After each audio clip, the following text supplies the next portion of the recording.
大家好，今日歡迎收睇 Pure Living。今日咧，我哋就好歡迎我哋有個特別嘅嘉賓，就係一個英國嘅律師，就係鐘律師啦，Joanne鐘。咁啊，鐘律師咧就係 Taylor Rose 嘅代表律師嚟嘅。咁今日我哋好歡迎佢上我哋個 channel 啦。咁我哋就今日想傾一傾英國咧，而家係好熱門㗎啦。咁好多人都會走嚟問我哋買樓個過程，法律上係應該點做嘅咧？咁我哋就揾個專業嘅人士，就係阿鐘律師啦。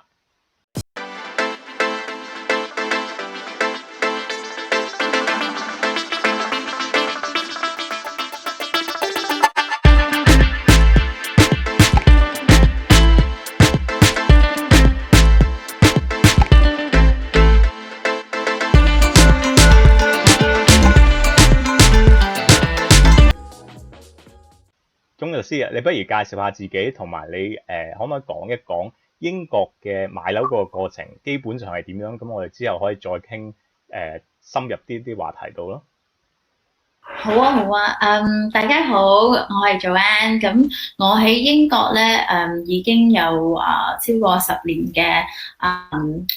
法律經驗啦，咁同埋咧我就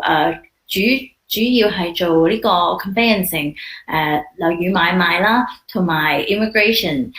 即係英國移民嘅，咁。今日咧，我就想同大家講解下英國買樓嘅程序啦，同香港有啲咩唔同啦，尤其是咧我發覺好多香港人咧，而家特別即係而家咁嘅時刻啦，就好有呢個好多香港人就嚟英國買樓嘅，咁可能好多佢哋即係唔係好熟悉呢度嘅conveyancing 嘅 procedure 啦，咁所以我想講講特別係有大概嗰個程序係點樣啦，咁同埋另外就係講一講嗰個 difference 嗰個同香港有啲咩唔同。OK， 咁我哋講翻香港咧就係有呢個臨時買賣合約嘅，咁你睇啱層樓，你落咗個 offer，咁個業主 accept 咗咧，你就俾細訂啦嚇，咁俾咗細訂，咁你就即刻 commit 咗，咁一定要完成呢個交易嘅。咁但係英國有啲唔同咧，就係你落咗 offer，咁 accept 咗，咁律師會開始做嘢，咁但係咧你會做所有嘅調查先嘅。咁做晒你個律師咧會幫你做唔同嘅 searches 啦，咁包括係有呢個 water and drainage， 咁睇下你屋企有冇呢個 water connection 啦，咁通常新樓咧都要特別注意嘅，係啦，咁有water connection， 另外咧就係嗰個 water company 係邊個啊，個 charging basis 啊，係啦，咁嗰間屋會唔會喺啲喉上邊度起建啊？有冇特別嘅起建嘅 agreement 喺度啦？另外咧就係要睇翻個 environmental search 啦。個 environmental search 咧就係講翻嗰個環境啦。佢嗰塊地會唔會以前係 contaminated land 咧？會唔會以前係堆填區啊？係啦，咁呢啲都係我哋律師樓幫你用一個即係 search company 去做嘅。係啦，咁佢哋就你講，即係呢度可能俾多啲觀眾了解下，其實嗰個 search process 咧，好多時我哋做呢個 conveyancing 揾律師嗰時咧，係可能至耐嗰段時間嘅，所以就好多時有咩 delay， 係咪你可唔可以解釋下俾觀眾聽，係咪呢個程序有時都會會耐少少，因為有時我哋都經歷過，可能話做成6至8個星期都有嘅。係啊，會啊，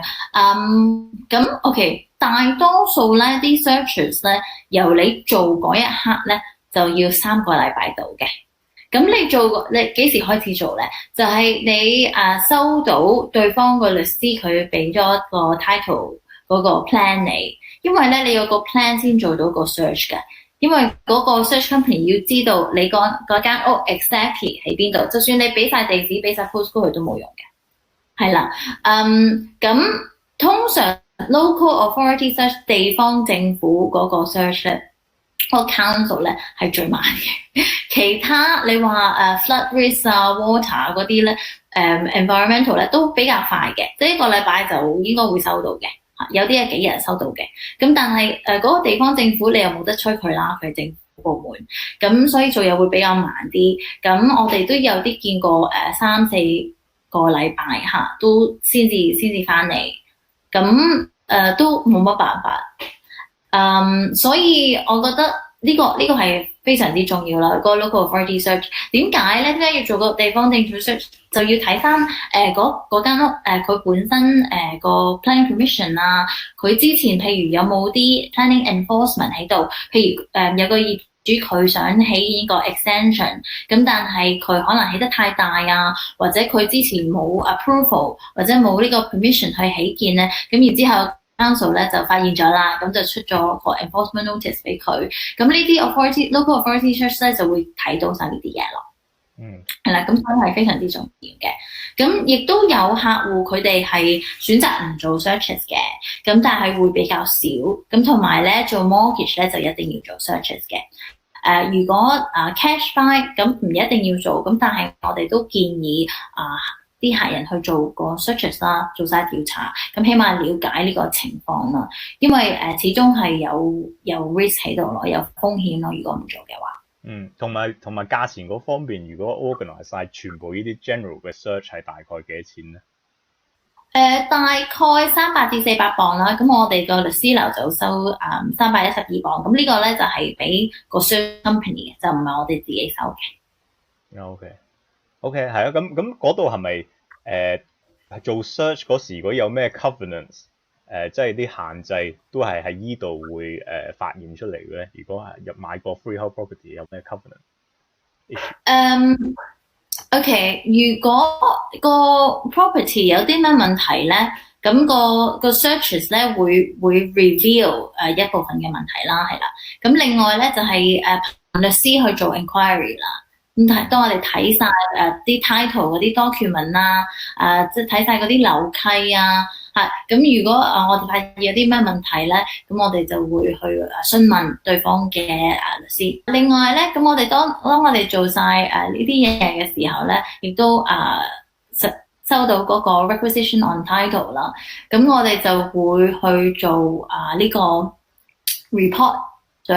做一份報告俾個client。係啦，咁就會講解翻所有嘅 search 嗰啲result 係點樣啊？譬如嗰度會唔會附近可能附近有條河啊，咁可能會水浸嘅機會率比較高啊，係啦，咁我哋都會提及俾我哋嘅客戶聽咯。search 嗰方面，咁之後頭先你所講就有 inquiries 啦，咁 inquiry 嗰度又大概搞幾耐嘅咧？平時？其實 inquiry 嗰度由我哋 raise 之後咧，咁佢哋可能有啲律師可能2-3個禮拜覆啦嚇，咁有啲就會可能覆一部分，跟住之後又隔幾個禮拜再覆另外一部分嘅，係啦。咁通常咧，如果佢哋要問其他人，譬如要問翻佢哋個客啦嚇，或者佢哋要問翻逢喺 leasehold 嗰啲就比較長啲啦，因為佢哋要問翻個 management company。係啦，問翻嗰個管理處嗰個公司啦，咁所以就會比較慢啦。咁可能問翻嗰啲 procedure 啊，因為你買 leasehold 嘅時候咧，我哋都要睇翻嗰啲 service charge 啊，3年嘅 service charge 啊，幫你睇翻會唔會有啲額外好大筆嘅即係嚟緊嗰啲 maintenance 嘅問題啊，係啦，咁所以呢啲都好重要嘅。咁而且我哋可能我哋會首先問佢攞翻個 management information pack 啦，咁問佢攞翻我哋叫做 LPE 1 and 2 form 啦，咁嗰啲係要個 management company 填翻嘅，係啦，咁就關於service charge 啊、ground rent 啊、insurance 啊嗰啲 information 嘅。如果講 overall 個收費，其實如果睇 freehold 同埋 leasehold 咁，其實都有少少分別㗎，係咪？即係律師費嗰方面。係啊，都會有少少分別嘅，因為leasehold 嗰方面係會多啲嘢做嘅，多啲嘢要調查啦，同埋你買嗰陣時咧，我哋都要 apportion 翻，譬如嗰個賣家佢交咗個 service charge，咁要 apportion 翻你收，即係你 completion 嗰一日嗰個 service charge 會係幾多錢啊？要 submit 好多notices 啦，要 notice of transfer 啦，notice of assignment 啦，或者叫做同埋如果你有 mortgage 嘅，就要俾個 notice of charge，就俾個大業主，我哋叫做 freeholder，就係 own 晒成座嘅，係啦。咁譬如你有一個單位，咁佢就 own 晒成座嘅。咁其實 leaseholder 咧只係一個，其實你可以講係一個好似好長租嘅租客嚟嘅，係我哋都會叫做leaseholder 或者叫做 tenant。咁其實你可能買嘅有100幾十年啊，係啦。咁我哋就會建議 at least 有80年以上啦。嚇，因為如果太低咧，嗰啲 extension 第一會好貴，咁第二咧就係好難會借到銀行借錢，係啦。講一講其實 lease extension 嗰方面，你哋都會唔會做埋嘅咧？我哋有 specialist 喺我哋嘅公司會做lease extension，因為嗰個 procedure 咧係比較複雜嘅，就同樓宇買賣唔同嘅，因為佢哋有某啲notice 某啲。即係佢嗰啲就係跟翻個 legislation 嗰啲 notice 去 serve 俾對方個律師啦，咁亦都要有 surveyor 啦，有 surveyor involvement 就係做呢個 valuation 啦，係啦，跟住佢哋有啲好 complex 嘅 formula 喺度計翻嗰個 lease extension 要幾多錢啦，咁所以我哋有專業嘅 lease extension 嘅，我哋叫 lease and franchisement 嘅同事會去做呢一樣嘢啦，咁亦都有啲譬如係譬如有啲好多 free leaseholder，佢哋想夾埋一齊買咗個 freehold，咁就 own 一個 share of 個 freehold，咁佢哋都會做呢樣嘢咯。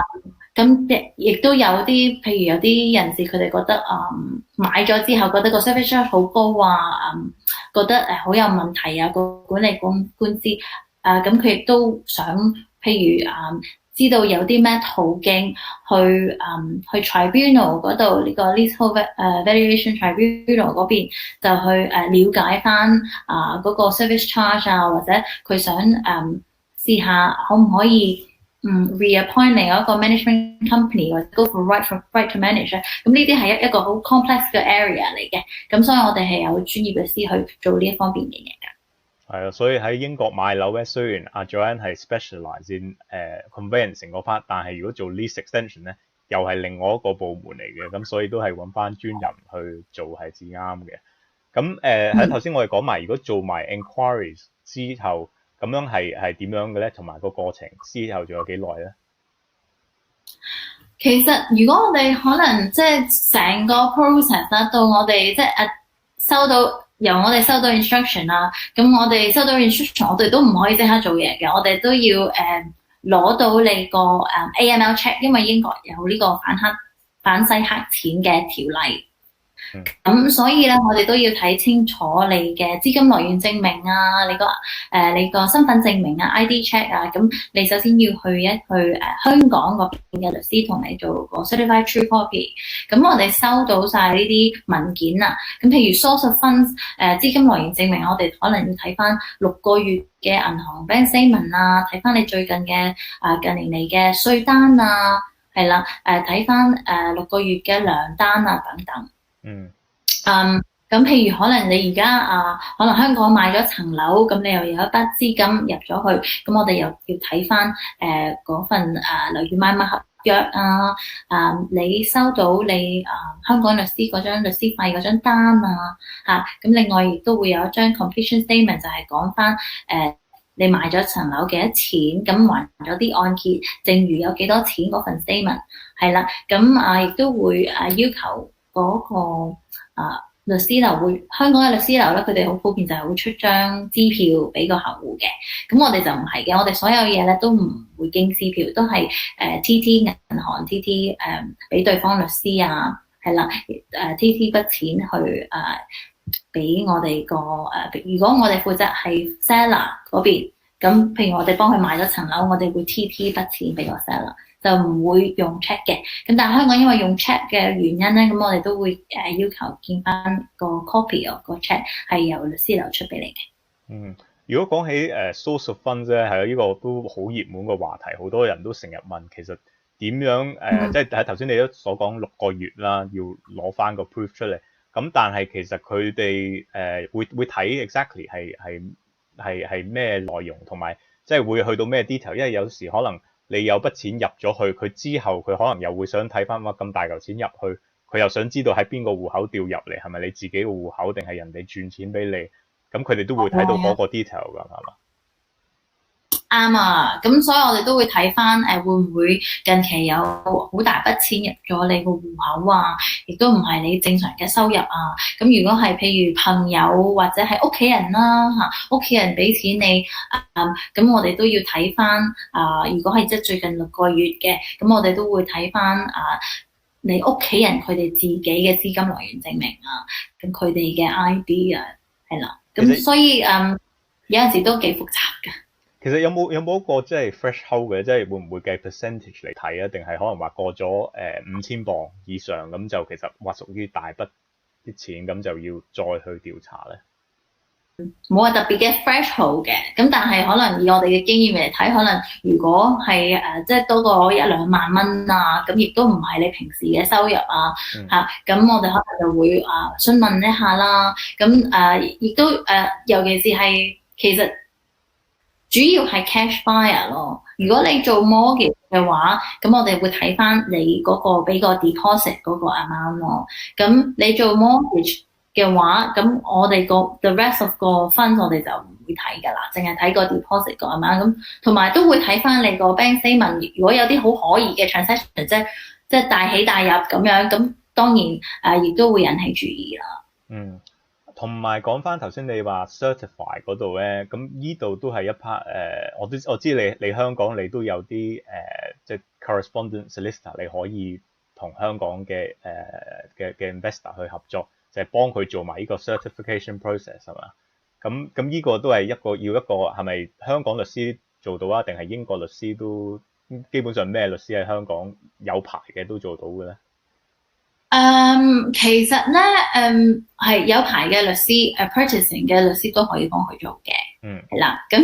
啲客佢哋而家喺大陸，亦都可以揾大陸嘅律師幫佢做嘅嚇。有啲客譬如香港人都喺大陸做嘢，咁而家即係而家隔離唔可以翻香港，咁我哋亦都有客係揾翻大陸嘅律師幫佢做嘅嚇。咁所以有牌嘅律師就會 OK 㗎啦。咁就唔一定要揾翻英國嘅律師啦。咁香港嘅律師，咁我哋都有香港相熟嘅律師樓可以介紹俾我哋啲客去做呢個 certification 啦。咁啲客亦都可以用翻佢自己本身用慣嗰個律師樓，亦都冇問題嘅。係啦，咁我哋會俾翻一啲wording 啦，佢嗰個 certifier 需要用嘅 wording 俾翻個客戶。咁如果係專業嘅會計師咧，嗰啲可唔可以幫 certify 咧？定係一定要揾翻律師？最好，因為喺 overseas 咧，我哋就律師樓就建議最好就揾翻律師做啦嚇。咁但係亦都有一部分嘅客戶會用翻會計師，但係佢哋係即係有晒嗰啲 official 嘅印章同埋有晒嗰個佢哋都係一個 chartered accountant 啊，有晒即係佢哋個membership number 地址電話咁樣嘅。好啦。咁如果講到嗰度，咁打後其實係啦，我哋頭先都講埋 certification 啦，咁又 anti-money laundering 做埋 inquiry，之後其實係咪都已經差唔多可以簽紙做個 TR1 同 contract 嗰方面嘅咧？係啦。咁當我哋 send 個 report 嗰陣時咧，我哋都會通常 send 晒個 TR1 就係嗰個樓契嗰個轉讓啦。個 transfer deed，咁亦都會俾份 contract 個 client 一齊去簽嘅。咁如果因為我都知道香港寄翻嚟都要幾日嘅時間啦，就算寄 DHL FedEx 嗰啲，咁所以我哋通常咧都會啲 document 當我哋同對方嘅律師 finalize 晒啦，因為佢哋俾我哋個 draft 咧，未必我哋會 accept 嘅。咁可能佢哋有啲 special condition 唔係好適合呢個 transaction 啦，或者佢哋冇寫正確，即係我哋嗰個 party 嘅名地址或者佢哋可能有啲嘢啱咗少少，係啦，咁所以我哋會糾正翻嘅。咁等我糾正翻咧，我哋先會 send 俾個客戶。咁通常我哋會一齊 send 或者未做 report 之前已經 send 咗，因為我都知道香港佢哋起碼簽咗，因為有啲樓契嘅原因咧，咁凡係啲嘅咧都要有 witness 嘅，咁佢哋都唔可以淨係個客人自己簽啦，都要去揾人見證嘅。咁揾人見證咧，其實可以揾翻香港嘅律師或者係朋友都 OK 嘅，但係就唔可以係一個唔可以係家屬咯，即係 close relative 咯。打後咁基本上 send 翻過嚟俾你，咁係咪已經係差唔多完成咧？定仲有咩功夫要做？咁重要就係入錢啦，係啦，咁就係嗰個我哋會俾一份 exchange statement，俾份 exchange statement，咁deposit 嘅時候咧，咁可以交換合約嘅時候咧，就係俾 10% 嗰個小訂啦，係啦，即係香港好似叫大訂，係啦，嗰個10% deposit，咁跟住之後咧，嗰筆尾數咧就喺 completion 完成交易嗰日就係我哋會交俾對方嘅律師樓嘅，係啦，咁我哋都會預翻啲時間，等個客有時間可以轉錢過嚟。佢 deposit 嗰 part 係咪有即係 optional 嘅？即係有時我哋都見過啲 case 係基本上冇擺低 deposit， 係即刻係同一日 exchange 同 complete， 咁係咪？呢個都可以。如果係係啦，可以做呢個叫做 simultaneous exchange and completion。咁如果你做 mortgage 嘅話咧，就好少會有 simultaneous exchange and completion 㗎啦，因為 mortgage 咧要 draw down funds 啦，咁所以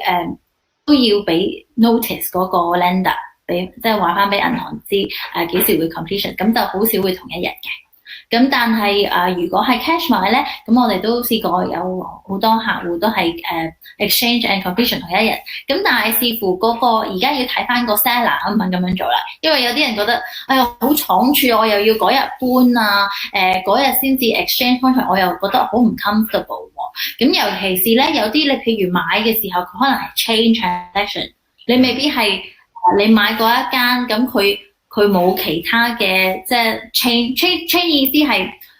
你買嗰間屋啦，譬如你買A 嗰間屋，佢叫 A 啦，咁跟住 A 嗰間屋，佢又要買另外一間屋 B 屋啦，咁B 屋又要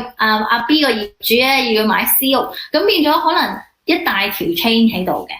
係啦，咁嗰啲就好少話會同一日exchange and completion 啦，因為變咗對上嗰幾間咧。佢哋都想要有啲 assurance， 唔想同一日去做呢個 exchange and completion。咁通常咧有陣時我哋都會建議可能隔翻一個禮拜啊，或者2個禮拜啊。咁但係亦都有如果好 smooth 嘅 chain free 嘅，咁佢自己獨立一間咁樣都亦都試過係 exchange and completion same day 嘅。咁如果做開 mortgage 嗰啲正常 between exchange 跟住 completion 係爭幾耐？一個星期定2個星期係正常？通常我哋會建議2個星期啦，係啦，因為我哋都要所有嘢做好晒啦，咁跟住我哋要 serve 個 certificate of title 俾個 lender。咁有陣時你就算你fax 咗佢，咁佢都未必咁快會覆返你啦。咁我哋會打電話去你收到未啊？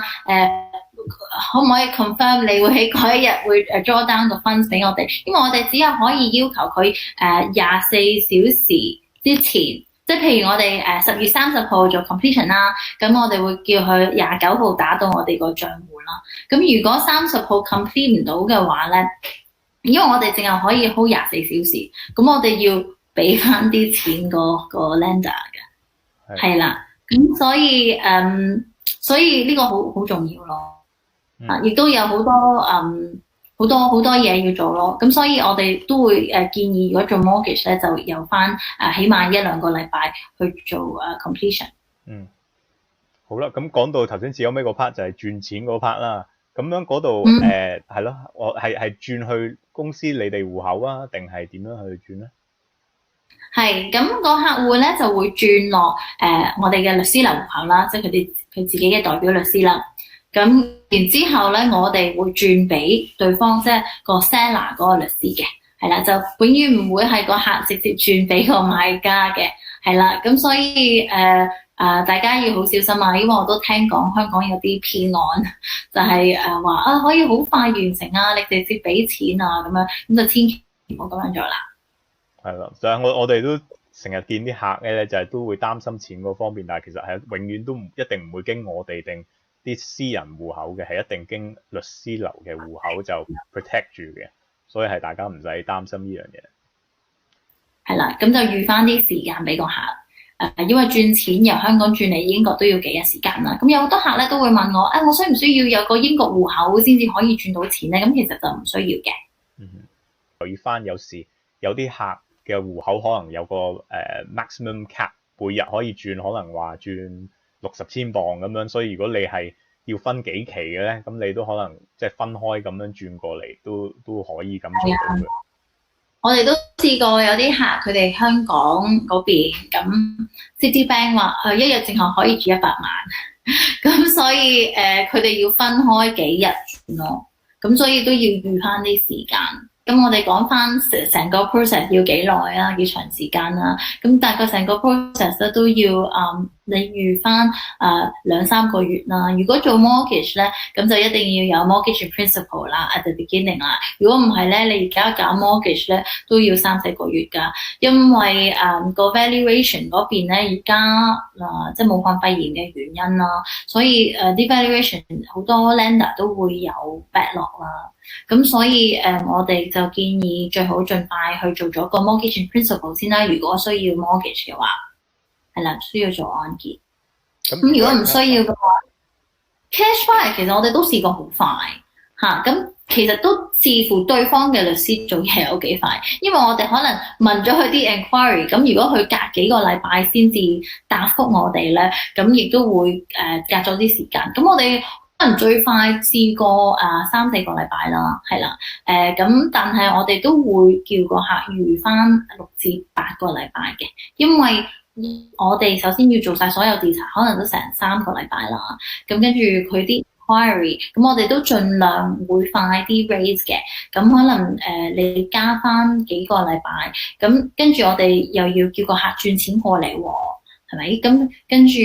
又要 send 啲文件俾佢，佢又要寄翻過嚟英國，咁所以我哋都叫個客預翻6至8個禮拜啦。如就算係 cash buyer 嘅話，除非佢哋自己話我唔做 searches 啦，咁但係當然唔做 searches 咧，其實係可以買一份現疏嘅，就可以做一個即係 search indemnity 嘅 insurance 嘅，係啦。咁但係當然啦，我哋都未試過去真係去 claim 呢份保險啦，咁所以為咗安全起見咧，都係清楚自己買啲乜嘢係最好嘅。Search indemnity insurance 咧，咁我哋會幫個客戶購買啦，如果佢想要嘅話，係啦。咁大概其實都唔會好貴嘅，咁可能係between 幾十磅至到100磅咁樣啦。咁佢就會包翻嗰個，即係你唔做 searches，佢會包翻個 indemnity。咁通常咧啲人做 remortgage 嘅時候咧，就會做呢個 search indemnity insurance 啦。但係佢哋已經攞咗份 mortgage 㗎咯，咁可能佢哋轉銀行啦，轉另外一個 deal 啦，咁所以我哋就會幫佢做呢個 search indemnity 啦。平時亦都試過有啲客咧，佢講得好快，即係好需要 exchange，因為佢成個 chain 喺度，咁所以佢就要佢其實 order 晒啲 searches 㗎啦，咁但係個 local authority search 嗰個地方政府個 search 就未翻嚟。咁所以咁但係佢就逼住要喺嗰一日exchange 啦，咁所以我哋都幫佢買咗份個 search indemnity，就係淨係 for local authority search 嘅，即係淨係 for 一樣嘅 search，咁其他都翻咗嚟㗎。係一個 one-off payment 嚟嘅，係一個 one-off payment，係啦，就唔係每個月嘅。咁跟住個indemnity 你要幾多咧？咁譬如你間屋值幾多錢，咁我哋買幾多錢咯？咁亦都可以買多啲嘅，譬如你話我間屋淨係我買100千咁樣，咁但係我想買夠300千 insurance 都可以嘅，咁但係嗰個保費咪會多啲咯。即係假設如果佢可能保嗰啲 contaminated land， 但係過咗10年後有問題，咁你係可以喺嗰度 claim 翻話嗰時買嗰份 insurance 就應該喺只係嗰陣時做嗰個 search 會唔會 indicate 到出嚟咯？OK， 係啦，如果嗰陣時係會 indicate 咗出嚟，咁而你唔會買嘅話，咁你可以即係去嘗試 claim 翻啦。咁但係你都知啦，每間驗收公司就算你買普通嘅保險，佢都未必會賠俾你嘅。咁佢哋都有好多自己嘅 procedure， 好多自己嘅程序啦。可能自己如果你試過 claim 翻啲 mobile phone insurance 或者即係家居保險都試過啲驗收公司都未必係咁容易去俾錢去賠償嘅。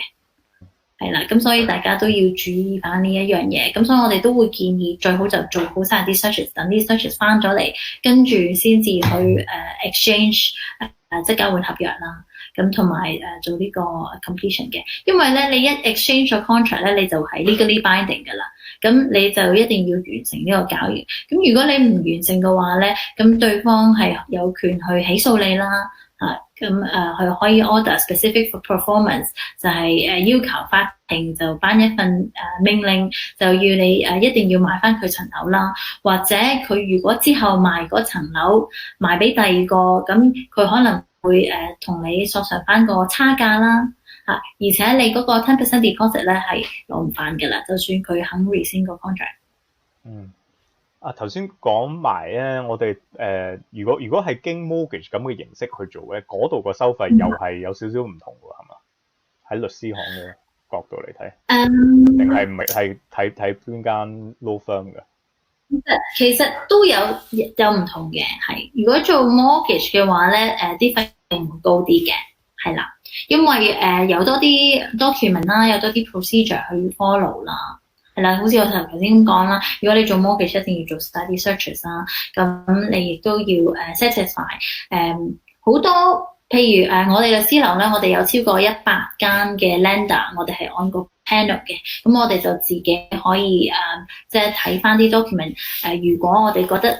合理嘅全部 OK 嘅，咁我哋就可以自動去銀行要求佢 draw down 啲錢啦，咁如果你個代表律師唔係嗰間銀行嘅 panel 嘅話咧，咁亦都有好多現時咧，譬如expert mortgages 咧，根本係冇英國律師樓係佢哋嘅 panel 嘅。咁嗰啲咧有啲可能佢淨係只派一間律師樓，全英國得一間律師樓幫佢哋做。咁嗰啲嘅情況咧，我哋都幫客人做過嘅。咁亦都唔係一個問題，只不過係我哋做晒嘅調查，我哋又要聯絡嗰個 mortgage lender 個 solicitor 啦，咁所以就會用翻多少少時間，係啦，咁就要預翻啲時間。呢度都好緊要係我哋試過有好多客戶係幫我哋買樓，跟住係搞 mortgage 嗰陣，跟住先至打後先發覺其實嗰間law firm 係用唔到，因為唔喺嗰個 panel 度，咁所以係好多觀眾都要留意翻，即係 check 清楚。之前嗰間 law firm 係咪接受嗰個 lender 先可以同佢哋去合作咯？如果唔係，一定又要再揾嗰間。但係阿 Joanne 所講，佢哋有成100間喺lender 喺個 panel 度嘅，咁就其實一定非常之方便，同埋可以做到噶。係啦，大多數都會做到。就算我哋都試過有一間佢哋根本唔係英國嘅銀行，其實佢哋係一個即係嗰啲喺呢啲 Channel Islands， 咁其實佢哋英國嘅 parent company， 我哋係有 panel 嘅，但係佢哋反而因為呢間唔係 UK 嘅 branch 啦變咗，咁所以佢哋就用指定即係英國指定只係一間幫佢哋做嘢嘅啫，咁所以我哋都會做一個叫做 dual representation， 咁我哋就會 represent 我哋自己嘅買家啦，嗰個客人啦，咁跟住另外一間律師呢就代表翻個 lender 嘅，咁叫做 dual representation， 咁亦都可以嘅，亦都唔需要太擔心，但可能時間上咧都要預翻多2個禮拜到啦，3個禮拜。其實我覺得應該係啦，都七七八八啦。咁如果之後可能大家有啲咩疑問可以 comment 咁我哋下個 video 可以再講多啲啦。好啦，咁今日咧，阿 Joanne 都俾咗好多資訊我哋，咁我知道好多觀眾咧都係已經慢慢吸收緊噶啦。咁阿 Joanne，不如你 recap 翻 summarize 翻，有香港同英國買樓有咩大嘅分別喺呢度咧？咁樣俾啲觀眾去知道咧，去留意下咧。好，其實都係3樣最大嘅 difference 咧，就係第一樣香港就有臨時買賣合約，但係英國就冇嘅，變咗咧你一日未 exchange contract 咧，咁都要可能六個禮拜嘅時間啦嚇。咁你未 exchange contract 嗰一刻咧，你冇 financial commitment， 你未落大訂啦。咁個 seller 咧亦都可以，譬如佢收到更高嘅 offer， 或者佢 change 佢個 mind， 佢唔想賣俾你啦，佢或者已經唔想買呢間樓。任何一方咧都可以退出嘅。第二就係我哋呢邊英國做 searches 咧，係要頭先講翻啦，都要3-4個禮拜時間啦，可能。咁但係香港咧就係即日嘅，咁所以大家要即係 bear in mind 嗰個 time difference 啦，嗰個速度係冇咁快啦。咁第三樣嘢咧就係我哋呢邊全部嗰個 system，即係我哋譬如做呢個exchange of contract 嗰一日咧，同埋 completion 咧，我哋律師樓咧都係會 TT 俾啲筆錢俾對方嘅律師嘅，就唔會話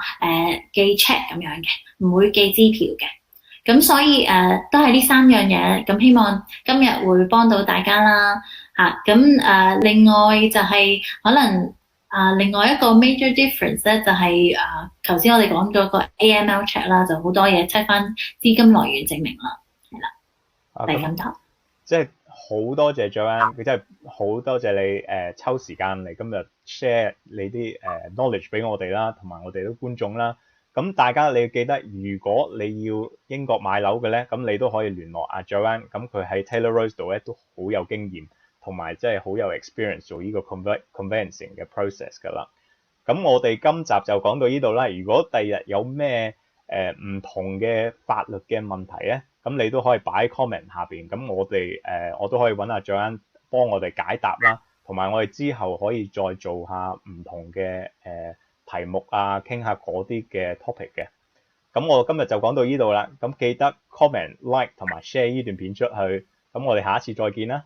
拜拜。拜拜。